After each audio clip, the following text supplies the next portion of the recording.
Right, okay. Sir Joseph Banks and the question of hemp. Alright. And quite frankly, I'm excited, I really am, because I'm here next to this illustrious author. Illustrious? No. I'm excited because I'm here next to this illustrious author.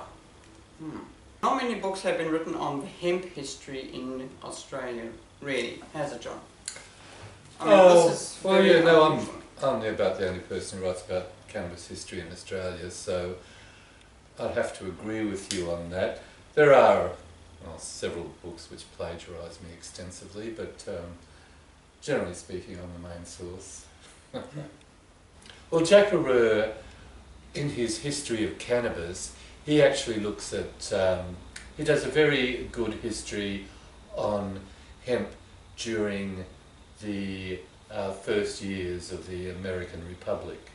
And where that's coming from is another book which he'd read, which was called something like Hemp, Russia, America, Napoleon. Right.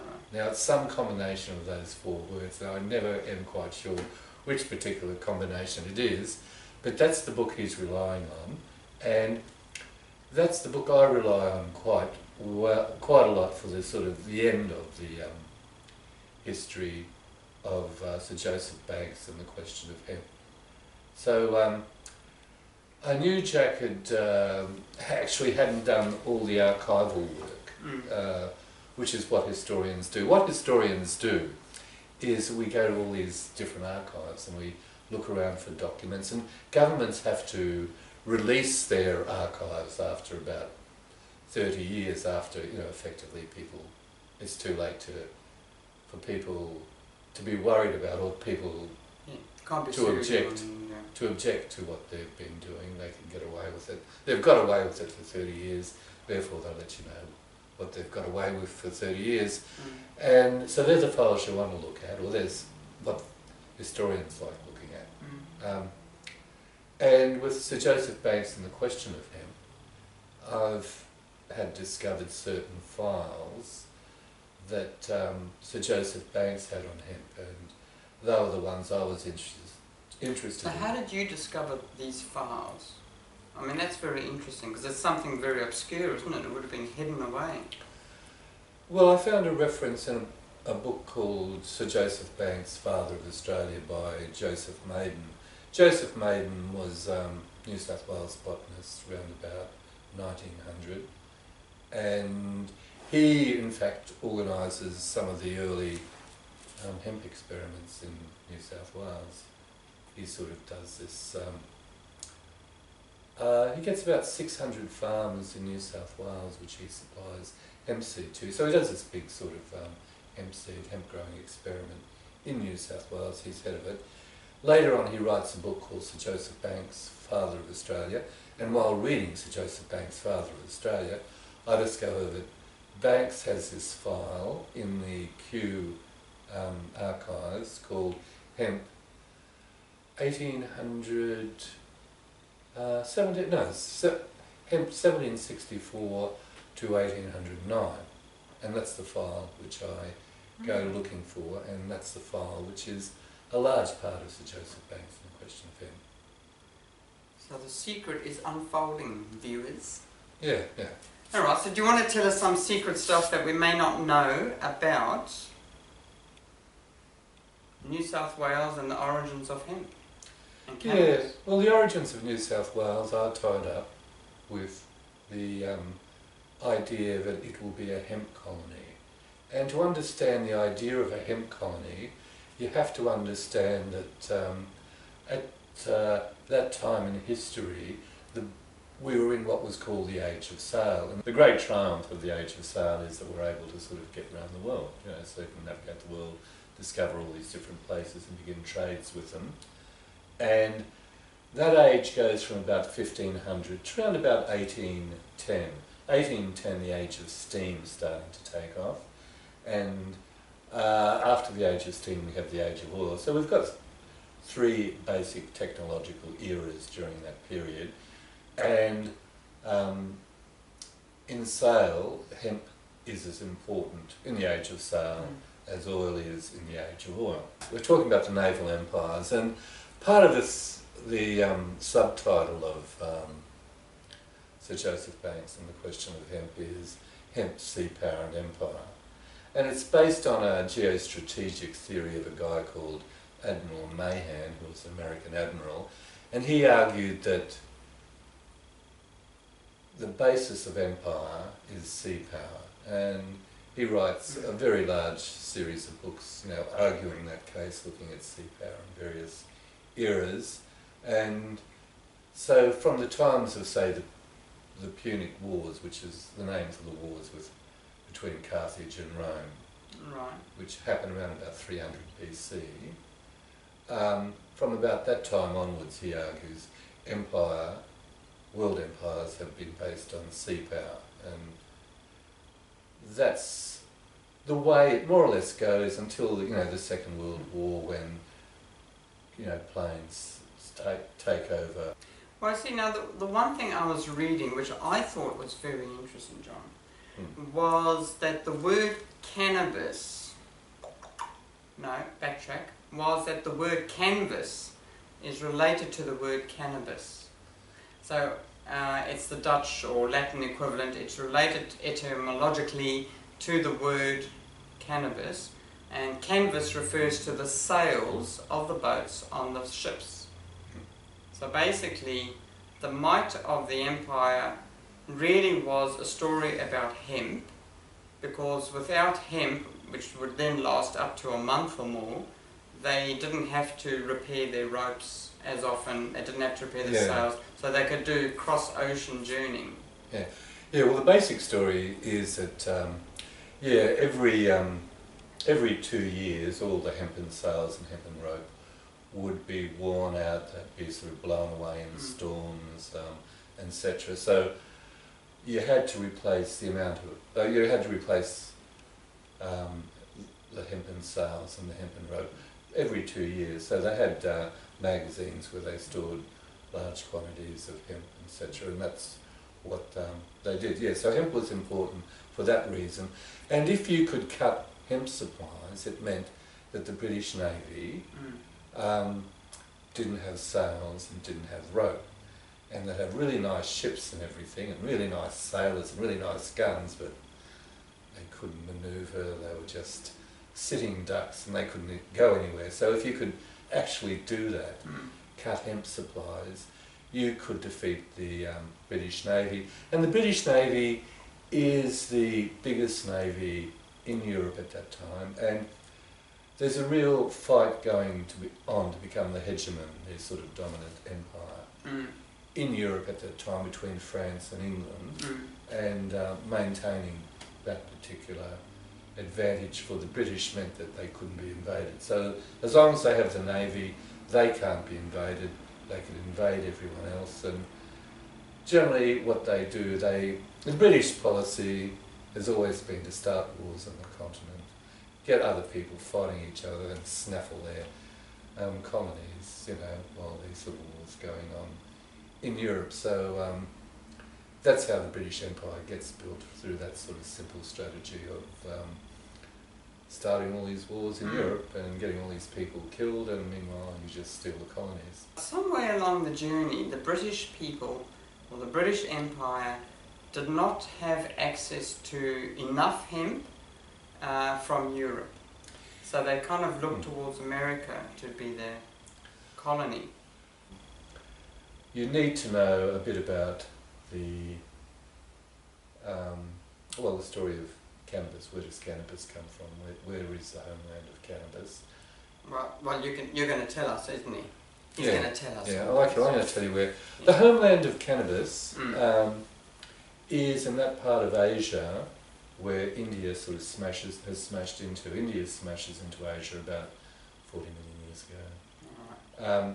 And as it gradually moves north, it forces up the Tibetan highland.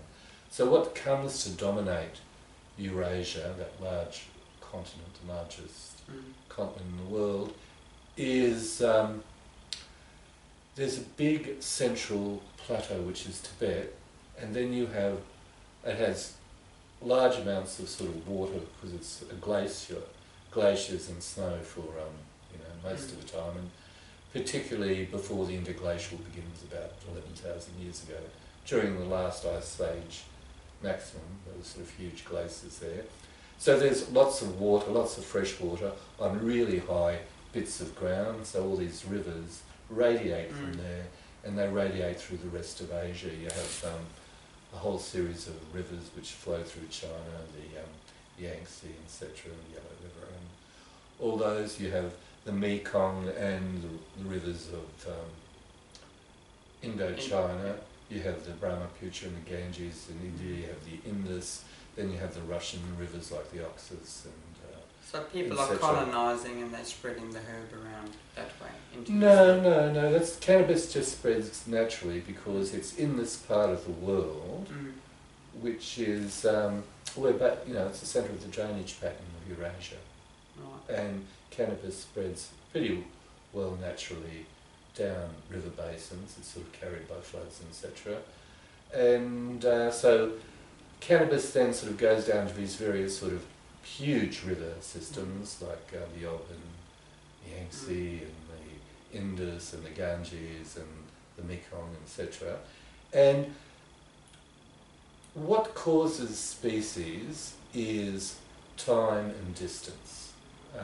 What causes what? Species or specification is time and distance. It's bioregions. Certain bioregions are isolated from other bioregions, and something like Tibet, which is this huge plateau, 12,000 feet high,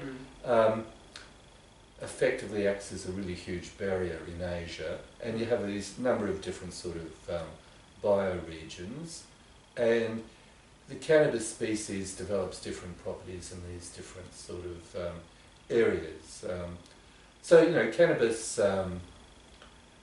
starts off probably somewhere in Tibet, and it's domesticated twice. There are two domesticated cannabis species. There's cannabis sativa, which is a hemp plant, which is fibre hemp, and there's drug cannabis, which is cannabis indica, which the Americans call marijuana, which is a word I try and avoid using because it's the word whereby cannabis is defamed, slandered, and they start a war against it. So I don't like using the marijuana word, and I prefer using the word cannabis indica, which is what drug cannabis was called before that. Before that. Well, it was called cannabis indica. It wasn't called cannabis. Because I knew that hemp didn't have those properties. So you have one species of cannabis, a southern species, which gets developed by people as a drug plant, and that's, several thousand years ago. Like, the cannabis plants have been domesticated for longer than most species. Like they're some of humanity's earliest domesticates. And the hemp species has been domesticated for something, I think 8,000 years at least. So they're very old species, one of which is a fibre plant, and that's the one which expands into Europe. And it's in the Mediterranean about a couple of hundred years BC, and it's been used in rope in and sail in the Mediterranean.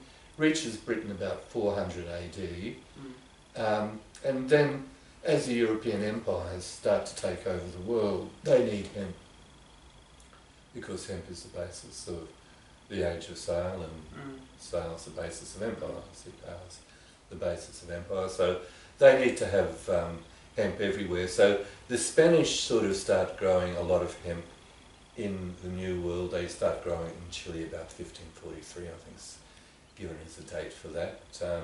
The British start growing it in North America. There's some arguments that hemp was already in North America when the British colonists reached their 1600, and some people say the Vikings brought it over in 1000 AD. So there's a question about that, but so hemp spreads with the naval empires, with the European empires from about 1500 onwards, and it spreads to all the colonies because they need to have places where they can repair their ships and re-outfit their ships. Before we just jump to that Australian topic, Mm. so my understanding is that the British Empire had its hemp supplies primarily from the New World, which is America. And then America says we're now independent, and we're no longer giving you our hemp supplies. So, correct me if I'm wrong, but that puts Britain in a real predicament. Oh my God, where are we going to get our hemp sales from? But luckily, just around the corner, we've just discovered New South Wales. Yeah, more or less like that. I suppose what I should say, I was explaining before about, hemp comes from Eurasia, Central Eurasia, and most of Britain's hemp supplies are coming from Russia because Russia's moved into that homeland of cannabis, and they're the ones who are exporting the hemp to Russia, so hemp to Britain. So most of British hemp comes from the Baltic. So America is developed as the first hemp colony. So that's for Britain, and that's a really important part of British imperial policy in North America, is to make sure that everyone grows hemp. So they have laws in most of the states in North America, all the colonies, sorry to begin with, that you have to grow hemp. It's part of your form of taxation. So they developed North America, their North American colonies, as hemp colonies, as an alternative source for hemp in times of war, if they if their supplies from Russia get kept. And then the Americans rebel, and then the British decide they're going to punish the Americans and not buy anything off them, because they're a bunch of rebels. And so they need to develop other sort of hemp colonies, and that's how they look to Australia to try and develop Australia. Enter Australia. Hello, Aussies. Alright. Aussie's the land of criminals. Not really. We should say Aussie's the land of hemp. Well, they would have loved to have got New Zealand. New Zealand was what they were really after, because New Zealand actually has a plant called Formium tenax, which the New Zealanders called, well, I shouldn't say flex, I should say flax. Flax, yes, flax. Get it right. And it's actually a form of hemp. Flax. Well, it's not a form of flax or hemp, but it can be used for the purposes of flax, hemp, and even the purposes of silk. And it's discovered by Sir Joseph Banks on his tour of the Pacific with Cook. Right. And the whole idea of the expedition of the Endeavour is often portrayed as a scientific expedition, but it is also looking at new places to build empire and new products to build empire. And Banks is very interested in hemp because it's the most important plant on the planet at this stage. And Britain has this real problem with hemp, that it's supplies. Its supply that comes from Russia. So it's looking for a new source, and he discovers that the Maoris have this fantastic plant which they're using for the purposes of hemp, which is to make clothing, to make sails, to make ropes, etc. And he trades with them and gets samples of their sort of rope, that he takes them back to England and tests them, and they're just phenomenally strong. They're stronger than the ropes made of the best Russian hemp. And partly the reason for this is that they're craft objects rather than manufactured objects. So you're getting Maori sort of sailors, and they're going out and they're just picking the absolute best of the Formium tenax, one with the longest sort of leaves, etc.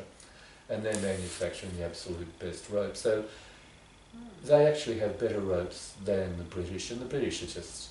Well, Banks is terribly impressed with this, so he decides, well, that's what we'll do. We'll colonise New Zealand. Trouble with colonising New Zealand is Maoris, and they are very warlike, and they're much more aggressive. The Aboriginal people of Australia just hid from Banks and Cook. They'd hide from them. They'd leave out presents for them and of cloth and things, and they'd very sensibly leave them there because who knows what sort of germs might be in those sort of blankets. You wouldn't want to trust the British bearing gifts. Right.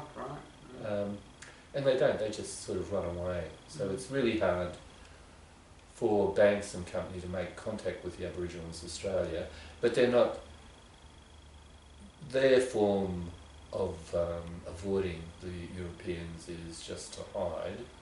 Maori form is just to throw spears and sort of kill you and eat you and do all those unpleasant things. So they, it's regarded that New Zealand is just going to be too impossible to colonise, whereas Australia's going to be easy. So they decide to colonise Australia, and they also discover this place called Norfolk Island, which is covered in this particular plant, Formium tenax, and has very big ships. So they form the idea that they're going to colonise Norfolk Island and develop it as a basis for naval power in the Pacific. They'll be able to, they'll have these wonderfully tall trees to make masts and to make ship timbers from, and they'll have this wonderful source of cordage, which is the Formium tenax. So Banks becomes really famous, and much more famous than Cook, because Banks is a gentleman and Cook's just a sailor, and although he's a brilliant sailor, he's from the wrong class, and that matters in 18th century England, and it still matters in 21st century England. And so Banks gets a lot of fame from that, and he popularises Formium tenax, and he claims it's the most important thing they discovered on that particular trip. And why it's important is because it's going to be a new form of flax, hemp and silk. And these are all really big industries, you know. For 13 years, Sir Joseph Banks was providing all the ships bags of hemp seeds and things like that to grow and propagate in Australia. So is he promoting this indica sativa sort of hemp thing? Oh, Banks is mainly, okay, well after Australia fails as a hemp colony, or Norfolk Island fails as a hemp colony, British need a hemp colony, so they decide India is going to be the next hemp colony. So after the US, you have Australia, then you have the attempts to make India a hemp colony. And so Banks isn't sending cannabis seeds so much to Australia as he's trying to develop a large hemp plantations, cannabis sativa plantations in India, and he sends quite a lot of hemp seeds there, but they don't, the seed doesn't survive, they just can't plant them. And the reason for that is unknown. Banks tends to think it's things like that, you know, when you're on one of those wooden sailing ships and you're going from England to India, it takes you something like 8 months. There's huge waves out in the oceans, you know, just going over you. And so he thinks they could be being spoiled by the journey. So he makes all these attempts to pack them really well so they can't get spoiled. And none of them work. You just can't get hemp seeds, cannabis sativa seeds, to grow in India. But he does make a really big effort to doing it.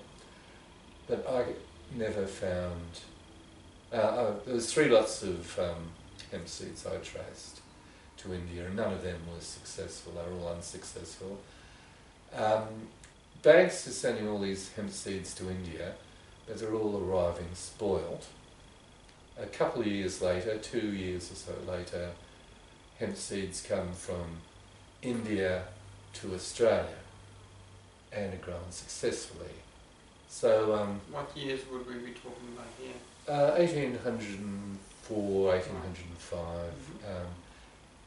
They start to grow a couple of acres. Well, Governor King reports on a letter he sends to Bankers about 10 acres of hemp he's grown on the, I think is it the Nepean River or the Hawkesbury? Let's have a look. So we're trying to focus on Australia, right? Yeah. So I'm just going to go back to this one question again, because again, I've got it fixated in my head, and perhaps it's a myth, maybe you can just clarify this again for me.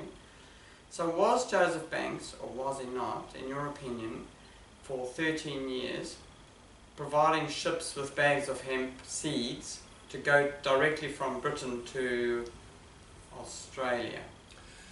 There are claims by other researchers that they've found cannabis sativa seeds on the inventory of the first fleet, and I haven't checked that myself, so I don't necessarily, well, I can't necessarily confirm that, but yeah, certainly it looks like... You cannot confirm or deny. I can neither confirm nor deny the presence of hemp seeds on Sir Joseph Banks' ships. No, I don't know that. And the reason I say that is, you know, you can't really trust hemp enthusiasts to be very good historians. And I've heard it from a hemp enthusiast, and he may well be true, and I'm not saying he's wrong, but, you know, I'd prefer it if it came from a professional historian who could then quote me the source and I could go out and check it. We want facts. Well, yeah, facts I can check, so, yeah, and it would make sense that, you know, if you're going to send out them to Australia, you'd want to give them hemp seed. I'd certainly be doing it, and I think Banks would be thorough enough to do that. I think the story is, in all probability, true. Likely. It's very likely, and he would have, I'm sure Banks would have done it when he was outfitting the ships. He put all sorts of stuff on those ships. So I'm envisaging an Australia 1804 going on towards the beginning of 1900s, as growing lots of hemp, good for the might of the British Empire, good for Australia. And then we went mad. Yeah, well, something happened. I mean, what happened? We had all this medicines, we had cannabis medications. I read somewhere that at the turn of the century, 1900, there were over 2,000 registered cannabis medicinal products in the world, of which Australia was certainly had a fair amount. By 1900. Oh, 1900. Yes, certainly by 1900. Like, at the moment we're going through a rebirth of cannabis medicine, and that's in the period 1990 to 2010. You could talk about the second coming. The second coming of medicinal cannabis. It's a painful coming, but it is coming. In the English-speaking and European world, you remember the Indians have had it for thousands of years. Oh, yes, yes. But they don't matter in our view of the world. Like there tends to be a fair amount of chauvinism. Yeah, we only care about the British colony. Yeah. William Shaughnessy made the first cannabis medication in 1840 something. Yeah, William O'Shaughnessy, he's over in India, and he's working for the East India Company. He's a surgeon in Calcutta, and he's also a professor of surgery in Calcutta, and he's researching Indian medicinal plants. Like that's what, you know, as I said, that's what the Europeans did once they sort of made it to the other world. He starts researching cannabis indica, and he writes the first paper in English on cannabis as a medicine. It's called On the Preparations of the Indian Hemp, Ganja, Cannabis Indica. And he gives it the three names. He gives it the name Indian Hemp, Ganja, and Cannabis Indica. And you're amazing for remembering that title of that book from 1849. Wow. You was only a kid when you read that. Yeah, 1839. 1839. I was even younger then. Yeah, he was just a boy. Yeah. So that's the first we get in English. And between 1840 and 1860, there is the first discovery of cannabis as a medicine in the English-speaking world, and also in the European world, because the French are also starting to explore it, and there are various French papers on it. And so cannabis is the wonder drug, it is true, of the 21st century, but it was the wonder drug of the 1850s as well. Anyway, this is an exciting guy. I read somewhere that his journey began because he was in India working for the Crown, and a mother knocked on his door and said, "Help me, please. I've got a newborn baby and the baby's having seizures."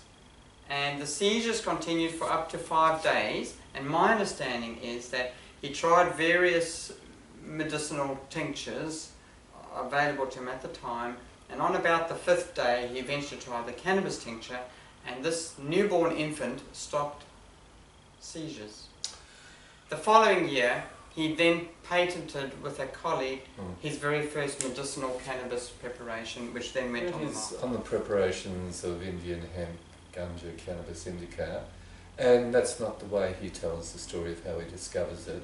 The way he tells the story is he goes about it in this very considered scientific manner, and this is why I suspect it's true. It's the way you'd expect a man of science like him to go about it, in that to begin with he's experimenting on animals. He begins with animal experiments, then from that he goes on to hopeless cases, people who are going to die. So he experiments on a man with rabies. What he discovers is that cannabis has the power to suppress the convulsions of rabies, and that's astonishing. That's what astonishes him most, because rabies, as I said, it's the most horrible death in the world.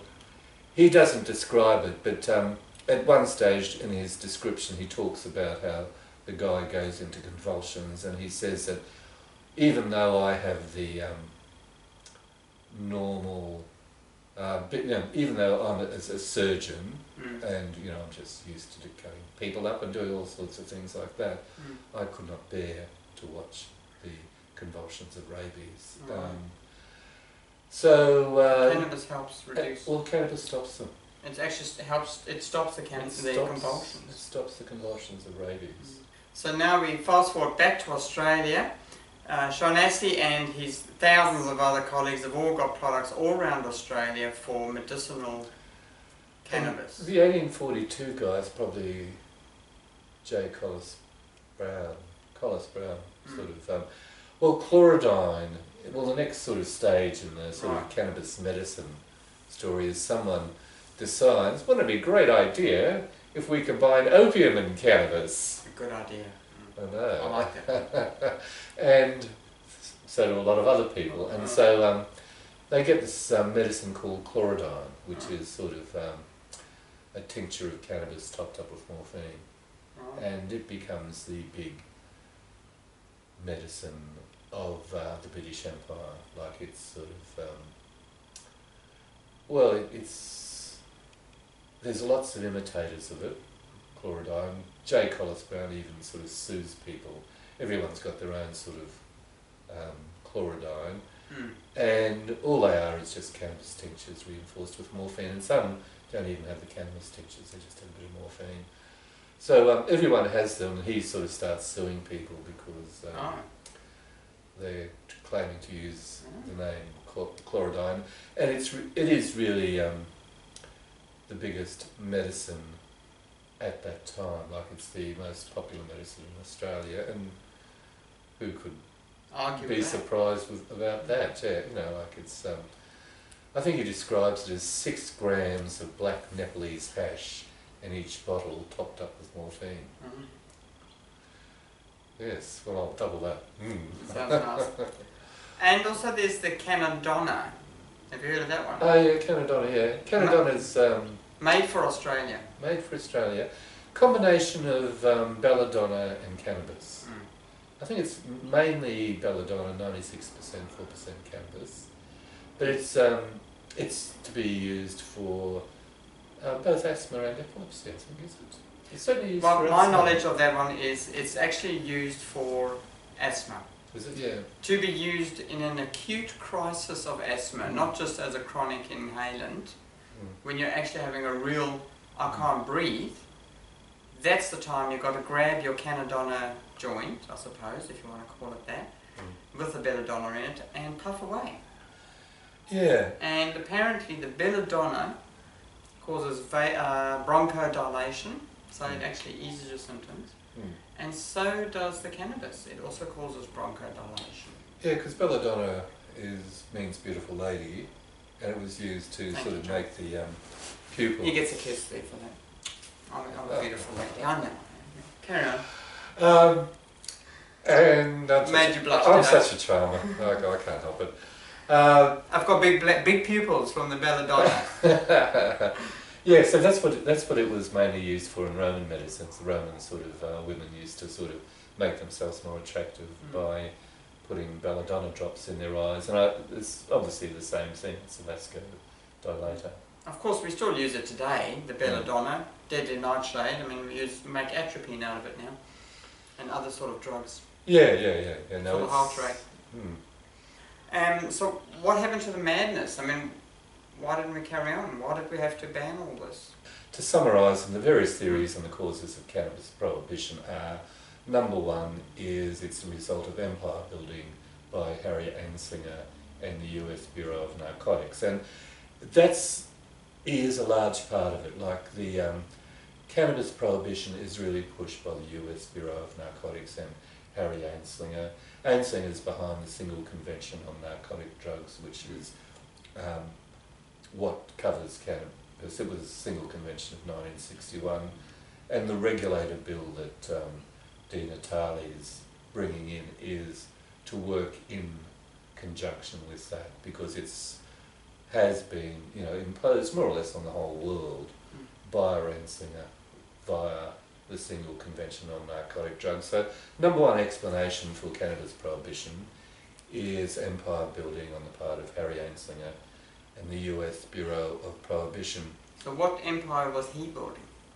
Well, his own personal empire, the US Bureau of Narcotics. Right. Which becomes the drug enforcement So agency, he wanted to... which becomes a huge sort of worldwide apparatus of prohibition enforcement. So he wanted more funding in his department for prohibition, basically. Yeah. Catch more crooks. You've got an enemy number one. Yeah. Second argument is it's a result of US racism, and that also fits in with the Anslinger empire building one, because Anslinger's an incredible racist, and Anslinger's, when he uses cannabis prohibition, is trying to get the jazz singers at the time. He's trying to get the devil musicians. Yeah, Louis Armstrong and all the jazz musicians he's after, and they are a great vector for the distribution of cannabis smoking in the US. Louis Armstrong, Louis did indeed always smoke joints, and he'd always give people joints, and he turned on quite a lot of people. In fact, he even wrote a part of an autobiography called Gauge, which was one of the words for drug cannabis is gauge in America in the 1930s. And he actually wrote an autobiography called Gauge, which was destroyed by his agent. So, I mean, Louis Armstrong, an ambassador for cannabis, was the greatest ambassador for cannabis in the early 20th century, and that was sort of suppressed as that particular document. And it'd be so great to rediscover it. So no one's actually been able to resuscitate that one. Sadly. Yeah, I sometimes have dreams of going over to America and looking for it, but no one's found it in America, so I don't know. I don't think my chances are good. So those poor old black people having sex with the white woman, it's not right, and of course cannabis gets the blame, and there's your picture. Yeah, so that's the second explanation, it's racism. And again, and the you'd have to say, and the Mexicans, you'd have to say it's a pretty good explanation too, because the war on drugs as it's developed has targeted black Americans just way disproportionately. Do you want a third one? Yeah, I do. Okay, the third one is the Jack Herer conspiracy theory. And that Jack Herer conspiracy theory is also pretty good. It argues that, what's good about it is it argues that the renaming of cannabis indica as marijuana is the really decisive part of cannabis prohibition. And that's very true. Like, cannabis gets banned in Australia when it gets renamed as marijuana. So Herer's really right about that part, that everyone you know, like it wasn't as if cannabis indica caused any problems. No. It was just, and they couldn't prove that it caused any problems, so they invented this new drug called marijuana, and the first Australian Reefer Madness articles, or the first, or one of the first, is called New Drug That Maddens Victims, and it's about how there's this new drug marijuana which is being brought to Australia and which is turning everyone into sort of horrendous sort of sex fiends, and you know, they can be satisfied with, well, I mean obviously it's already having this effect on you. And it has the effect on both sexes, you know, it just doesn't affect men, it affects women as well. Yeah. And they demonise marijuana in that regard, and they get cannabis sativa banned. Well, they get cannabis sativa banned in Australia. That, it gets banned in Queensland as a result of the Noxious Weeds and Plants Act immediately after this sort of new drug that maddens victims sort of stuff comes in. So it doesn't get banned because of its effects, it gets banned because there's supposed to be something different, marijuana, which is a sort of evil sex drug. And it's described as an evil sex drug for about 25 years in Australia. You don't see the word marijuana without the qualifying phrase evil sex drug. Yeah, well, I'm going to backtrack just 1 or 2 years. So the other thing we haven't touched on is that the other people that wanted cannabis banned were those people that had major investments in cotton and timber for the paper industry. Yeah, this is part of the hemp, the Heroic Who's the famous guy that goes behind that one? Well, this is the Jack Heroic conspiracy theory. Yeah, but there's some guy. Well, it's Harry Anslinger. Oh, isn't him? But Anslinger is working for Mellon, one of the Mellons. The treasurer, the US treasurer at the time is, I think, Andrew Mellon, who's a banker. One of his nieces marries Anslinger, so he promotes Anslinger to be head of the Bureau of Narcotics. Now the US Treasury, when he's US Treasurer, a really large part of it is the Bureau of Prohibition, because this is in the period when alcohol is prohibited in the US.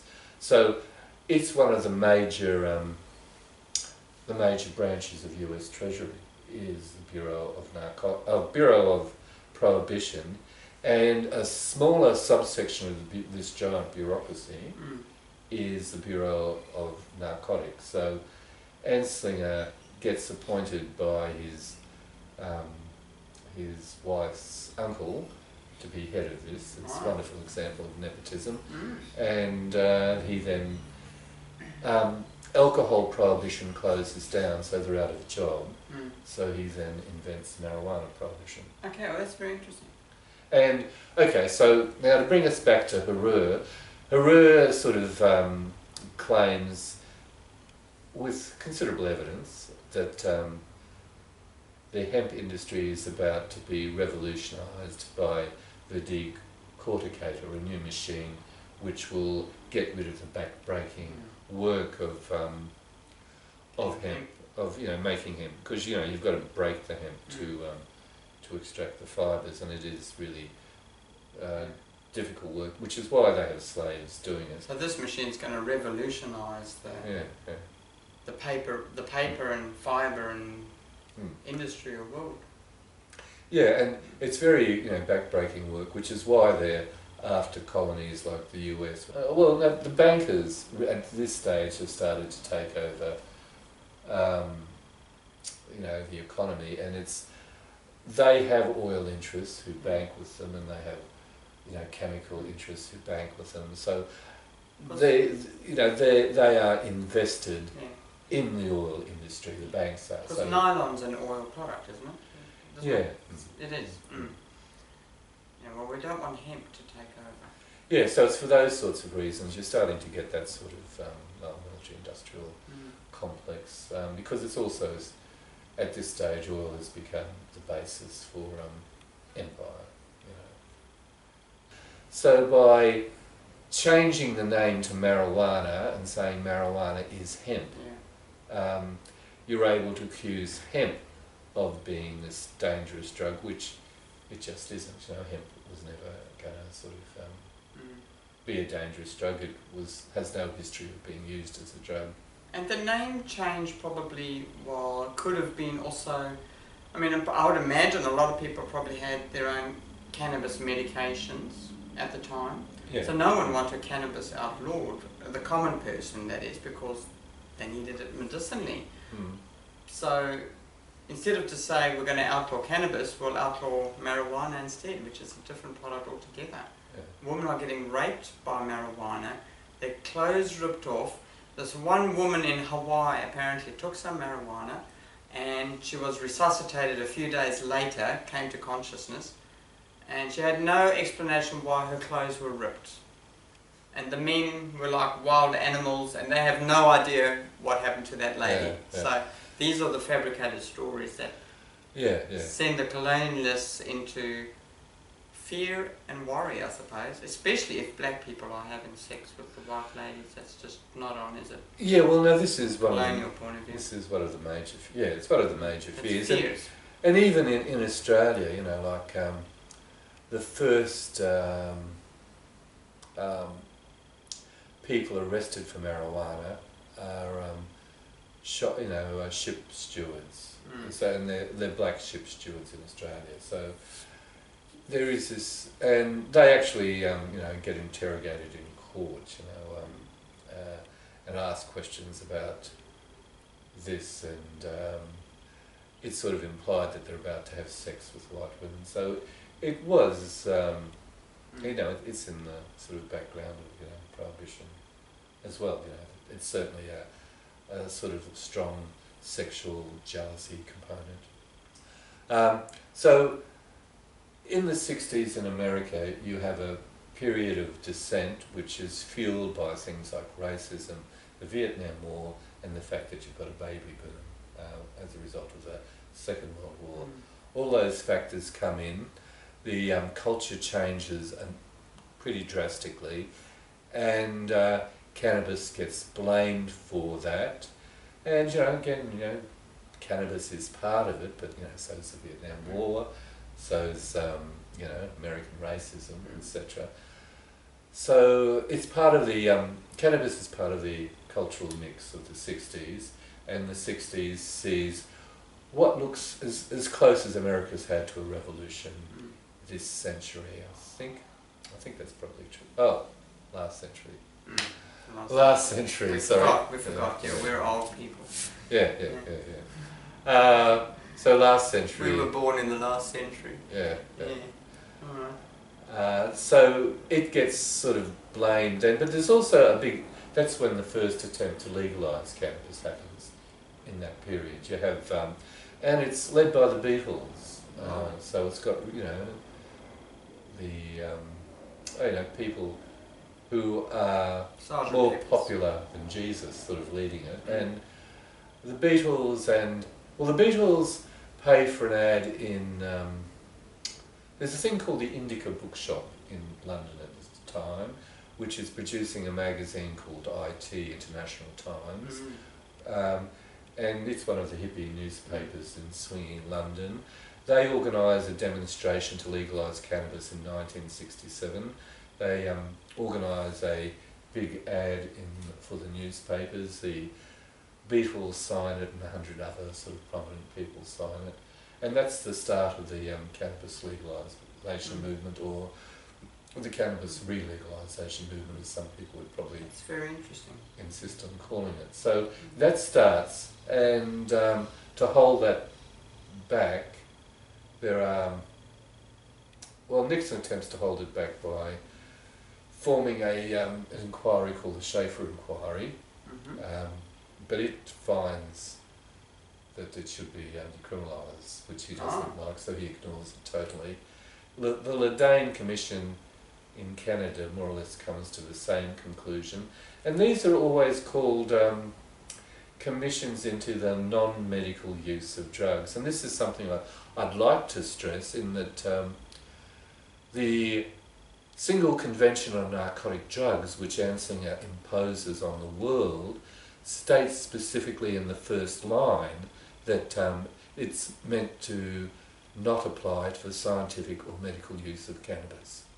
So these are what they're attempting to ban, they say, is the non-medical use of drugs, and that's why the Schaefer Commission's called, inquiry into non-medical use of drugs, as is the Ledane Commission, and in Australia the Sackville Royal Commission is an inquiry into the non-medical use of drugs, and they're finding they should be banned or not banned? no, all of them more or less are for decriminalisation, all three of those. That's very interesting. Yeah. And the point I was making, though, is that there should never have been a ban on medical cannabis. It was not supposed to have happened. It was guaranteed not to have happened. And it's just part of the sort of creep of the drug laws. Hang on, so let's just say it again. So the point you're making is that there shouldn't have been a ban on medical cannabis. No, medical cannabis was supposed to be exempt. Right. Can we blame the banning of medical cannabis on the pharmaceutical industry? I mean, there's a conflict of interest there. They want to sell you morphine and tablets. They don't want people taking cannabis. Well, and that's the point about it being the non-medical use of drugs. The pharmaceutical industry are part of the single convention on narcotic drugs. Like Anslinger, as well as getting all the countries of the world into this, he has the pharmaceutical companies, and the pharmaceutical companies around the table when the single convention is being drawn up, and they make exemptions for the medical use of morphine and heroin. Pharmaceutical companies are in there, and they're setting up mechanisms to allow the legal production of the opiates for medicine when the single convention is being set up. But nothing is set up in that regard for cannabis because the pharmaceutical companies aren't interested in cannabis at that stage. Because they can't make money out of it, probably. Oh yeah, well obviously. Well, I don't know. What do I know? Well, I'll just wear the t-shirt. Yeah, okay, you just wear the t-shirt. But no, I think that you could say that these are corporations which are dedicated to making large profits if they can. So we got the 60s. I mean, wasn't there a big booming cash crop there just growing wild in the Hunter Valley or something? Yeah, there is wild cannabis in Australia. It's a result of the experiments that Joseph Maiden did back in 1890 when he they attempted to start a cannabis hemp industry in New South Wales in 1890. They get seeds from the US and they distribute it to 600 farms in New South Wales, and it's not successful. It's a bit of a drought going on, I think, at that stage, but it seems that various wild hemps escape from that, because the thing about cannabis sativa is that it's a very hardy plant and it very easily becomes a weed. A weed is a domesticated plant which has escaped. A wild plant is a plant before it gets domesticated, and then there's domesticated plants. So with cannabis you have that, wild plants, you have domesticated plants, and you have weeds. And there were all these weedy crops in New South Wales as a result of the experiment in the 1890s with Joseph Maiden. 64 kilometres of wild weedy plants, actually, not just a small patch. Yeah, not just a small patch. Yeah, 64 kilometres, that's like driving at 100 k's an hour for, I suppose, 40 minutes. That would be about 60 kilometres. Well, that's a lot. From Singleton down to Maitland. Crazy. There's a stretch. And it's just that cannabis does spread easily down river valleys, Hallelujah. And it took them something like 10 years to eradicate or something. Yes, it did take them 10 years. I never discovered that file. There's got to be a file on that somewhere. It's hidden. Yeah, well, files get hidden. It's not always conspiracy. Yeah. Sometimes it's conspiracy, but only very rarely. It's just that there's a huge number of files that governments have got. Well, I'll tell you what's interesting, is that this little story about the Hunter Valley 64 kilometers of wild cannabis. It was publicized on the radio, it was publicized in newspapers and on television, and yet Google can't find me one photograph. YouTube doesn't have one article on it. Better than Google, a million times better than what were the other ones you named? Google, YouTube, the library. I laugh at their pathetic attempts to... It's like there's been a conspiracy to hide it all out of history. And it looks like John found a picture. Yeah, that's a picture. John found a picture. There is proof. Fantastic. It's a picture of a young farmer, and he's gazing in an admirable way at his new crop, thinking, my God, I've hit the big jackpot. This is from... I think it's from Maitland newspaper. Maitland. What's Maitland? Yeah, Maitland, November the 16th, 1964. Well done. That would have been a hard find, surely. Oh, well, I've got another picture. I've got cops standing in it in another one. It's got an even better headline, because it's got one of those sort of evil sex drugs sort of headlines. Oh my God. Sex crop found in Hunter Valley or something. Some headline. Oh, John, please send that to me on an email, will you? Well, I don't know where I've got it. But I've got it, somewhere in my files. My files are probably not as easy to access as Google. Does Nimbin have a place in history at all, or do the hippies have anything to say, or do we just... Well, it's a sort of... okay, well, you've got to sort of ask yourself, where is the drugs coming from? It's coming from the Hunter Valley. Yes, but at this stage, people are sort of taking the seeds from Hunter Valley crops and growing it, but a lot of it is coming in from Vietnam, because we've also got rest and recreation leave for US soldiers during the Vietnam War. To begin with, you have the Hunter Valley crop, then it's replaced with R&R boys bringing in all this cannabis from Vietnam, and then Australia withdraws from the Vietnam War. That sort of cuts that down. So you have to have people, but by then you've got an established cannabis market, so people start growing it in Australia. Hippies start growing it in Nimbin and around Mullumbimby and places like that. The Griffith Mafia begin, and the Nugahan Bank begin growing it in Griffith. And so things like that happen. You get the development of an Australian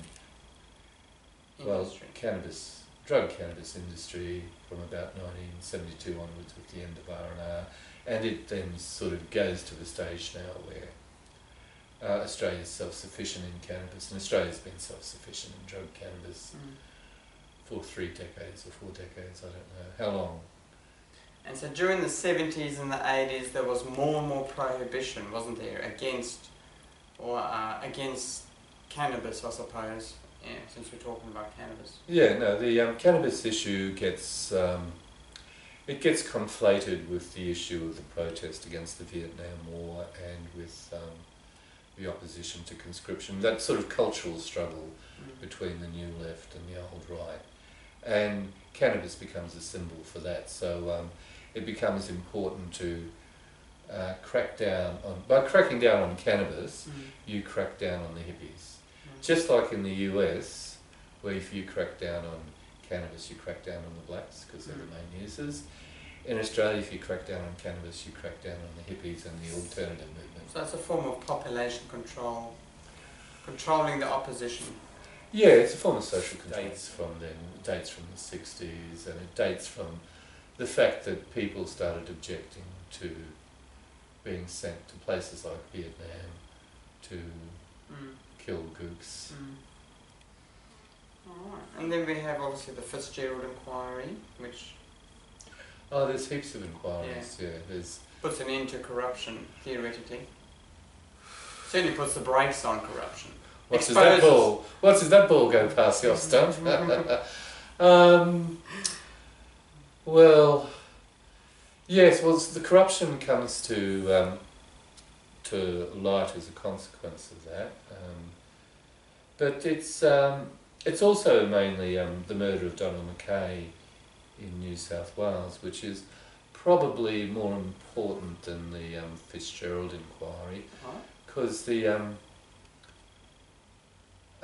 New South Wales and Griffith is the centre of the Australian drug trade in the 70s, and Donald Mackay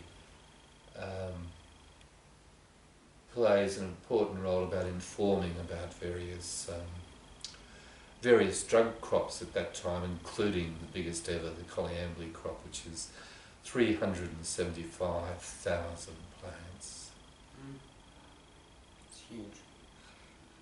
Yeah. Well, too big for the Australian market in my analysis, but yeah. Wow. Okay, so and it's being done as a result of this sort of world or Pacific-wide drug market, which has come about as a result of R&R. Like, yeah, it's so the murder of Donald Mackay is really important, and it then leads to inquiries into the Nugan Bank, which is set up. And the Nugan Bank isn't just set up to run the drug trade in Australia, it's set up to run the drug trade in the world. The Nugan Bank is the biggest criminal enterprise that's ever been in Australia. So it's bigger than Queensland, and it's a result of the murder of Donald Mackay that the drug trade in New South Wales gets closed down because of all the inquiries into the Donald Mackay murder. And it then moves up to Queensland and goes to the Afton Tableland.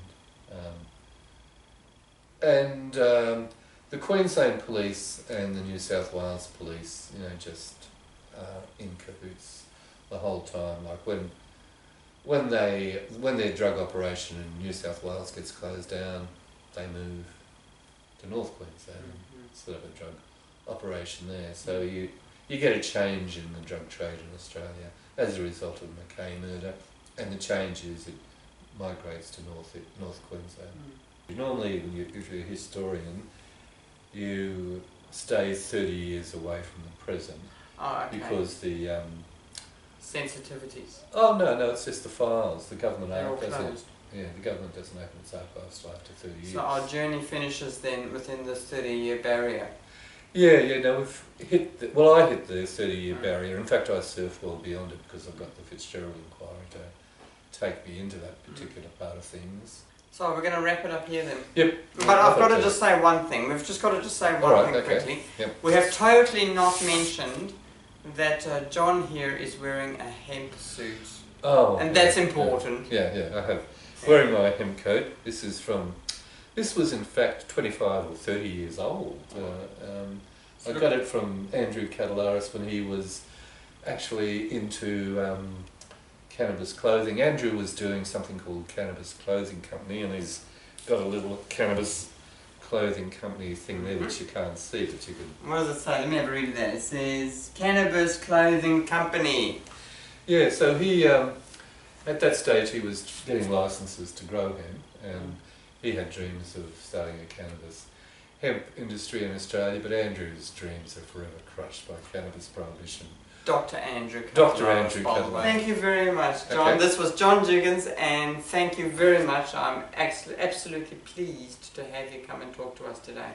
Well, thanks. You are a knowledgeable man. Thanks for that disco, sister. Thank you.